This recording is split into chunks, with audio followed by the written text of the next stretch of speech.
Parresia dessa semana nós gostaríamos de falar da crise da paternidade. Por que é que falta pai nesse mundo?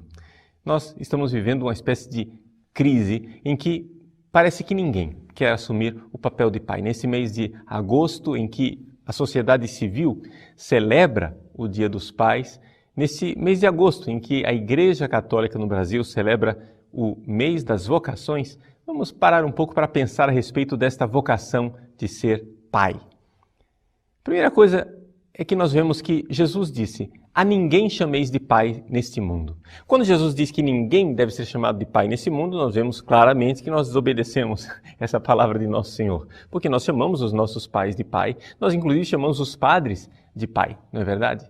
Então, como é possível isto? Bom, a realidade é a seguinte: nós precisamos entender o que é que nosso Senhor Jesus Cristo quis dizer quando Ele falou: a ninguém chameis de pai. Jesus estava dizendo aqui que se eu quero compreender o que é um pai, na verdade eu tenho que olhar para Deus. Eu não tenho que olhar para os seres humanos. Porque é nele que está a fonte de toda a paternidade. É aquilo que São Paulo nos diz claramente na carta aos Efésios, capítulo 3, versículos de 14 a 15. São Paulo diz assim: dobra os joelhos diante do Pai do céu, Deus, do qual provém toda a paternidade na terra e no céu. Ele é a fonte dessa paternidade. Então, vejam, se nós quisermos realmente compreender o que é um pai, nós não devemos olhar para o reino animal. Não podemos e não devemos olhar para os seres humanos. Se quisermos entender o que é um pai, nós precisamos olhar para Deus. E somente olhando para a paternidade divina é que nós poderemos vislumbrar um pouco o que é aquela vocação de pai que nós temos aqui na terra. Por que é que estão faltando pais? E não somente isso, por que é que o demônio tem este ódio tão grande contra o pai? Se existe uma pessoa na família que está sendo atacada, é o pai. Não sei se vocês notam isso, mas é a pessoa que deveria ser a mais forte, aquela que é o sustentáculo da família, e, no entanto, é aquela que se tem demonstrado a mais fraca nos últimos tempos. Quantas e quantas famílias são constituídas sem pai, não é? Uma família sem a figura paterna. Mas como é possível uma família sem uma figura paterna? Como é possível realizar isto? Veja, a realidade é esta, é que quando o demônio quer destruir uma família, ele sabe a quem golpear por primeiro, ele sabe a quem atingir por primeiro, é aquele que deveria ser o ícone da paternidade de Deus, da paternidade do Pai do céu. Então, vamos analisar um pouco essa realidade. Em primeiro lugar, por que é que Deus é Pai? Vejam, nós vemos que a paternidade é algo eminentemente espiritual. Se você for olhar no reino animal, você verá que, de alguma forma, a paternidade no reino animal ela não tem consistência. Você ainda encontra alguma coisa de maternidade no reino animal, não é verdade? Ou seja, as mães, sobretudo dos mamíferos, elas continuam cuidando dos filhos por um certo tempo enquanto amamentam. As aves, não é? Sobretudo as fêmeas, costumam cuidar dos ovos da ninhada e alimentá-la. Claro, existe também colaboração do macho, mas a colaboração do macho no mundo animal é sempre esporádica, rara, e a gente, quando a encontra, até fica admirado. Puxa vida, veja essa espécie de ave rara aqui, onde o macho também ajuda a fêmea a chocar os ovos, não é? Então, toda essa realidade da paternidade, nós não a encontramos no mundo animal. Sobretudo, no mundo animal não existe nem paternidade e nem maternidade no sentido estrito e espiritual da palavra. Por quê? Porque o que eles são reprodutores, não é? Eles simplesmente geram os filhos, eles têm a ninhada. Mas você sabe muito bem que uma vez que a cria atinge a fase adulta, o relacionamento entre o pai e a mãe animal desaparece. Tanto que um filhote é capaz, uma vez atingida a fase adulta, é capaz também de ter um relacionamento sexual com os seus próprios pais. Não há um relacionamento espiritual de pai e filho no mundo animal. Então, se nós não temos isso, nós estamos falando de algo especificamente espiritual. Sim, e que aqui nessa terra, por quanto nós saibamos, só existe nos seres humanos, porque somente nós temos alma, somente nós temos essa realidade espiritual. A novidade é que nosso Senhor Jesus Cristo veio nos dizer uma coisa que nós não suspeitávamos, que é o fato de que Deus é Pai. Nós não sabíamos disso. No Antigo Testamento, a paternidade divina é sempre realizada, é sempre recordada como uma metáfora, uma coisa assim bastante imprópria no sentido da palavra. Ou seja, Deus é chamado de Pai de Israel, por quê? Porque Ele criou o povo de Israel. Deus é chamado de alguma forma, sobretudo no final do Antigo Testamento, de Pai porque criou o mundo. Mas Pai no sentido próprio da palavra, somente em Jesus Cristo. Jesus é o Filho de Deus que se fez homem e com isso Ele revelou que Deus é Pai. Com isso Ele revelou que Deus é família. Sim, quando nós falamos de família trinitária, estamos falando de um pai que tem um filho e de um amor entre esse pai e esse filho que é um amor tão perfeito e santo que é uma pessoa. Chama-se Espírito Santo. Muito cuidado com a expressão família trinitária. Não ponha uma mãe no meio, tá? Por quê? Porque não existe a maternidade dentro da Trindade. O que existe, sim, é a paternidade de Deus que possui em si mesmo todas as riquezas de um amor paterno e um amor materno, porque é infinitamente maior do que qualquer pai ou mãe que nós possamos conhecer aqui na Terra. Pois bem, acontece que este Pai do céu mandou o seu Filho aqui no mundo. E se nós olharmos para o relacionamento entre o Pai e o Filho, nós iremos de alguma forma descobrir aquilo que Deus realmente quer para a paternidade. E iremos ver por que o demônio se esmera em querer derrubar as figuras de pai. Veja, nos últimos séculos é o que nós temos visto, a derrocada da figura dos pais. Sobretudo, por exemplo, com a reforma protestante, não é? Com Lutero, o que aconteceu? Caiu um grande pai, o Papa, ou seja, os protestantes não aceitam ter um pai aqui na Terra, um pai espiritual. Depois vieram a queda das várias monarquias e o rei, novamente, figura de pai, caiu. Então nós não temos mais a figura do pai. Agora, nas famílias, diretamente, a figura de pai foi totalmente antagonizada pela sociedade atual. Existe um projeto, digamos assim, satânico para destruir a realidade do pai, a figura do pai. O pai é sempre tido cada vez mais como algo problemático. Então, de alguma forma, nós vemos na sociedade atual uma feminilização do homem. O homem precisa se tornar cada vez mais materno, cada vez mais feminino, de tal forma que nós, hoje, temos uma grande crise da figura de pai dentro da sociedade e, vamos dizê-lo, até mesmo dentro da própria igreja. Ou seja, a grande verdade é que nossas famílias elas têm duas mães, né? Uma mãe sem barba e uma mãe com barba. Ou seja, os dois querem fazer o papel de mãe. Mas onde é que está a especificidade do pai? Se nós formos olhar para a figura de Deus Pai desde o Antigo Testamento, a primeira coisa que ele faz, a primeira coisa que ele se preocupa em realizar com o seu povo é dar uma lei, colocar um limite. E isso é próprio da figura do pai. Isso é próprio do amor do pai. Ou seja, quer queira, quer não, o pai, ele sempre significa, de alguma forma, a lei. E isto coloca o pai numa certa solidão. É por isso que ninguém mais quer ser pai. Todo mundo gostaria de ser cúmplice, não é isso? Por quê? Porque o fato de eu ser a lei, de eu ser aquele que põe limite dentro da sociedade, dentro da família, dentro da paróquia, dentro da diocese, o fato de eu ser aquele que põe o limite da lei me isola numa certa solidão paterna. Ou seja, todo mundo quer ser cúmplice da mamãe, mas ninguém quer ser amigo do pai porque sabe que o pai representa a lei, representa o limite. Pois bem, essa realidade ela se encontra também em Deus. Deus que inspira a nossa paternidade, ele primeiro se apresenta como uma lei que limita, uma lei que diz basta, uma lei que diz você não é Deus. O Pai aqui sou eu sou o centro, eu sou aquele que deve dar a você a felicidade. Então o Pai, ele precisa se dar conta disto, que a paternidade divina ela é insubstituível. Ou seja, no fundo, nós que somos pais aqui na Terra, somos, de alguma forma, somente uma figura do Pai do céu. Nós somos como que ícones do Pai do céu. Todo pai aqui na Terra, de alguma forma, deve ser mais ou menos como São José, não é? São José, o que é que ele era para Jesus? Ele era o verdadeiro pai? Não, nós sabemos disso. Nós sabemos que o verdadeiro pai era Deus, mas que São José, de alguma forma, servia para Jesus como pai, não somente socialmente, mas psicológica e espiritualmente. De alguma forma havia essa paternidade.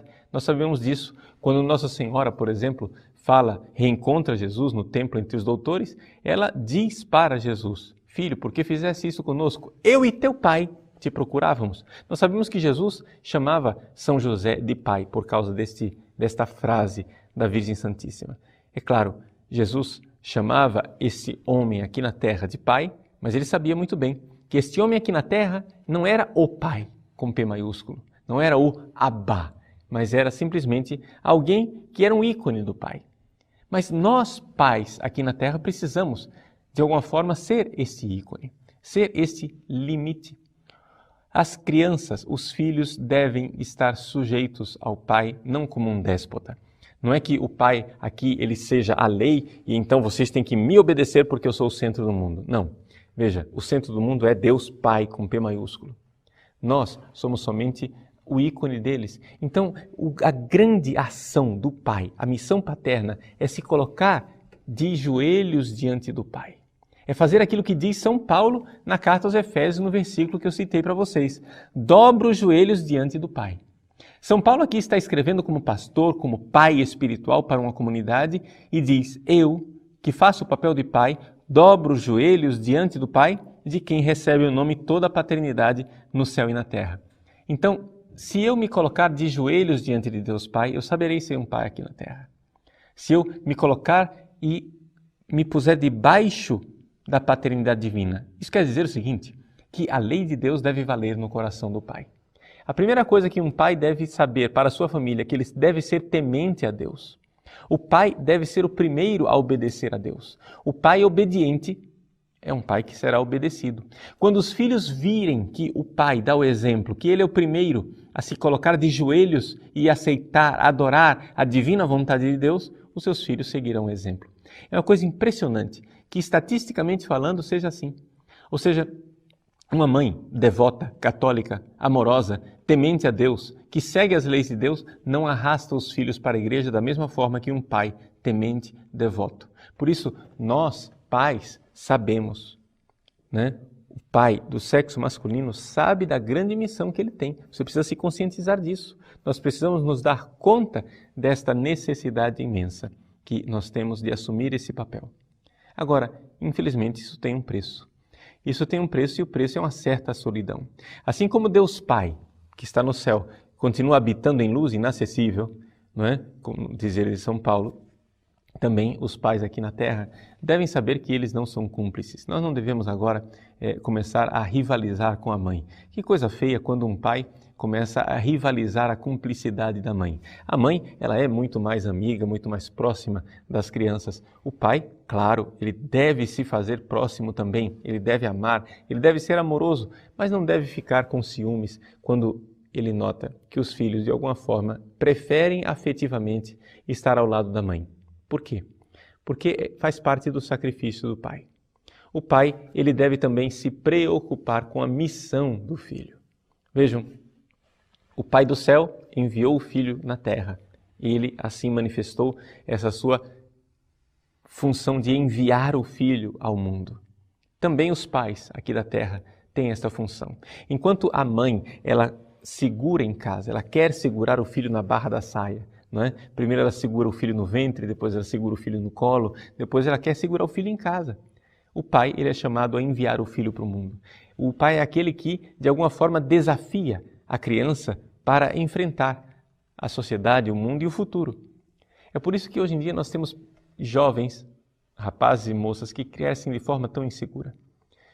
Trata-se de uma falta de figura paterna clara, uma falta de um pai que lhes estimule e lhes desafie para a vida e que diga: meu filho, minha filha, você tem que ir para o mundo e realizar a sua vocação. Eu envio do Filho em missão. Assim como Deus Pai enviou Jesus, nós, pais aqui da terra, precisamos também enviar o Filho e confiar.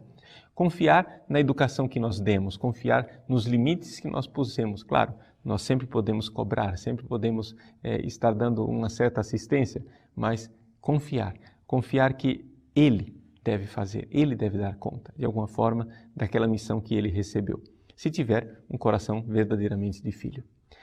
Uma outra coisa importantíssima com relação à figura do pai, que aqui nós precisamos entender. O pai também deve gerar os seus filhos espiritualmente. A geração eterna de nosso Senhor Jesus Cristo, nosso Senhor foi gerado, o Filho de Deus foi gerado desde toda a eternidade. O pai sempre foi pai, o filho sempre existiu. Aqui na terra, um pai deve também ter esta missão de gerar os filhos espiritualmente. Um pai precisa estar de joelhos e saber que, no fundo, uma vez que nós demos a educação, colocamos os limites, pusemos as leis, demos o exemplo e, de alguma forma, enviamos esse filho para o mundo, chega um momento em que nós devemos confiar no Pai, do qual provém toda a paternidade. Saber que, no fundo, nós só somos ícones deste Pai celeste e que, aqui na terra, o que nós podemos fazer é simplesmente ficar de joelhos no chão.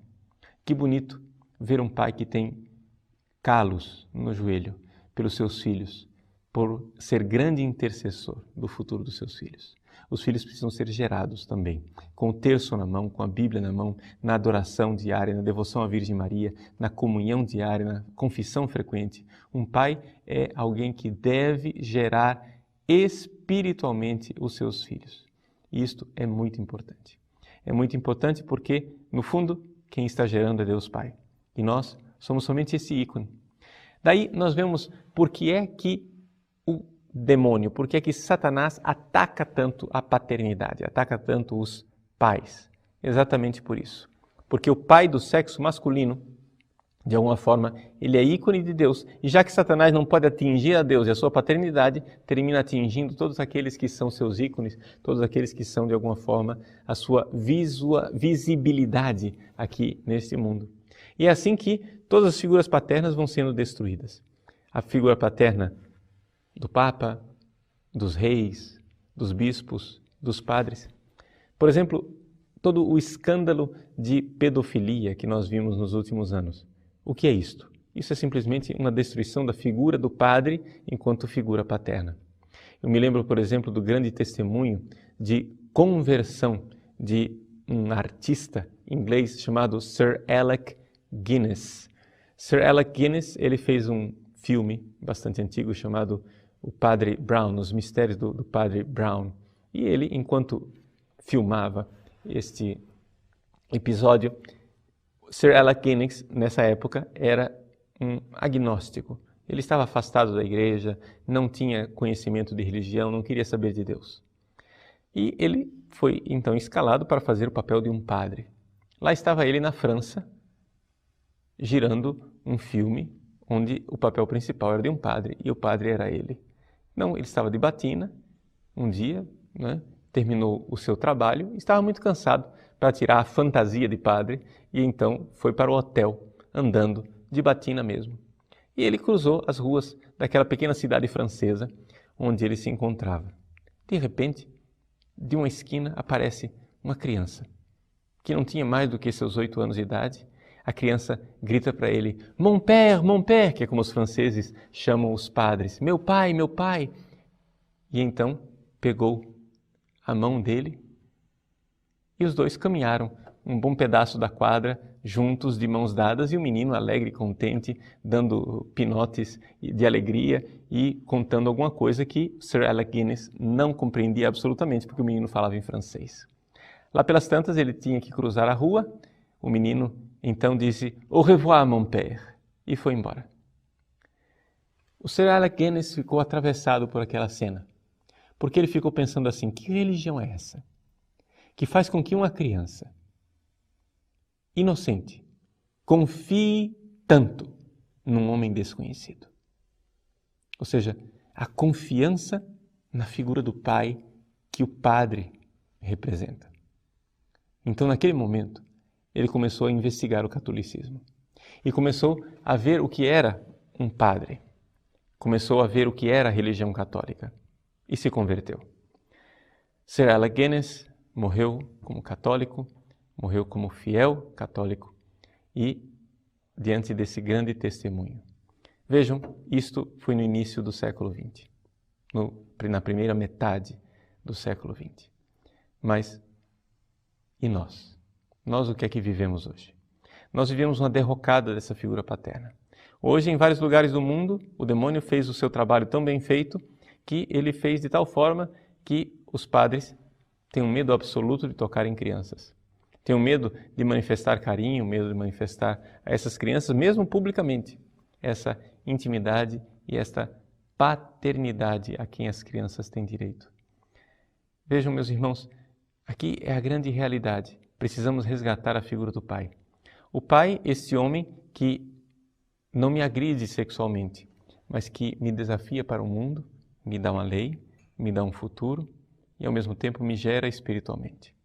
Se nós, padres, já não podemos tanto abraçar, tocar e beijar as crianças como outrora, então é sinal de que devemos colocar os joelhos no chão. E os abraços que não podemos dar, vamos dá-los espiritualmente, colocando o joelho no chão, rezando, intercedendo e gerando espiritualmente os nossos filhos. Eu me recordo da grande figura de São João Maria Vianney, cujo dia nós celebramos no dia 4 de agosto passado. São João Maria Vianney, quantas e quantas horas passou diante do sacrário, de joelhos, no chão, chorando e pedindo para Jesus: Senhor, convertei a minha paróquia. Todas as ações pastorais, todas as nossas iniciativas como pais de família, para cuidar da nossa família, elas não têm sentido nenhum se não forem acompanhadas de uma verdadeira paternidade espiritual e de uma confiança, uma certeza. Dobro os meus joelhos diante do Pai, do qual provém toda a paternidade nos céus e na terra. Somente assim eu serei pai.